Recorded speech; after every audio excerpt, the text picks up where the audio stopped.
Hello, I am the artist known as DEROSNEC, and welcome to my bi-weekly vlog where I talk about making music, art, movies, and more. These days, a huge portion of the special effects that you see in movies are computer generated. But this wasn't always the case, obviously. And there are still quite a few movies who utilize effects that are actually created live on set, known as practical effects, be it for budgetary or creative reasons. There are actually a lot of different types of practical effects, and you may be surprised what's included.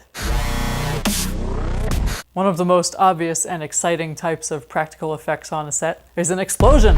No doubt, it's one of the more fun things to be on set for. But the amount of planning and safety precautions that need to be taken mean that it's also one of the hardest things to put together. Practical effects teams that handle this sort of thing tend to consist of engineers and scientists with a strong background knowledge of physics, chemistry, and a touch of daredevilism. They are part of the location scout and know every detail about the space and the stunt that they're going to pull off. They help the producers by informing them of what kinds of permits they'll need, what kind of supplies they'll need to build the rigs, and what all the safety considerations that will need to be taken into account are.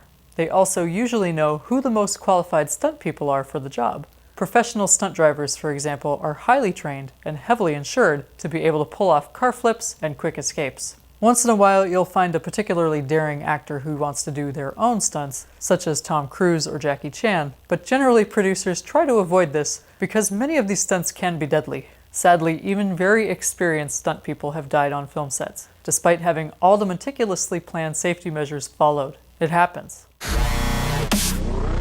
Another fun practical effect is weather. And this is one that is still used quite a bit today. There are specialized rigs which have been used for many years on special sets that simulate heavy rainfall and wind. I've personally never gotten to be on one of those sets, but it looks really fun. In many films, it's not uncommon to actually shoot real guns, which are equipped with specialized blank bullets. Some reasons to actually use this method over a rubber model with a flash inserted later would be that they would actually kick when the trigger is pulled, so the actor doesn't have to try and mimic an actual gun kick. That gun will emit a muzzle flash, which can be captured on film. You can't get more real than a real gun.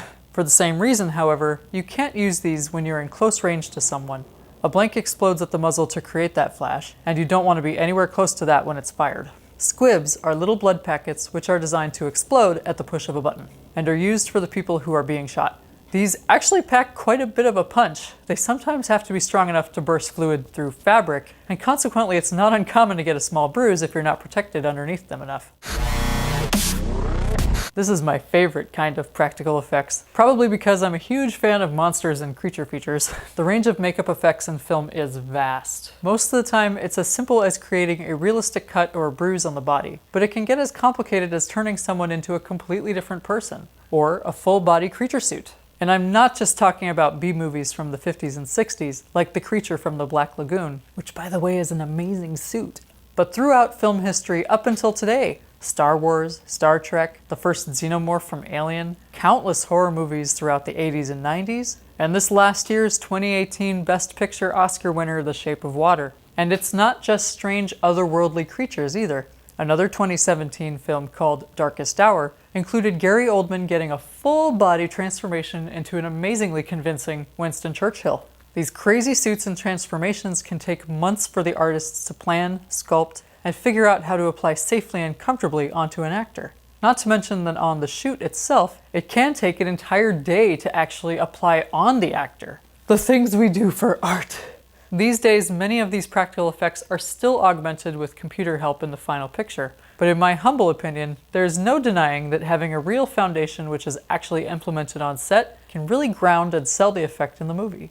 Did any of these practical effects surprise you? Which ones? Tell me about it in the comments. Thanks for watching. Hit that thumbs up button below. It helps me more than you know. And join the Uncensored by subscribing to my YouTube channel, my newsletter, or by following me on Facebook, Twitter, and Instagram. If you never want to miss a video, be sure to click the little notification bell icon too. Thank you so much again. I will see you next time for some more movie making fun.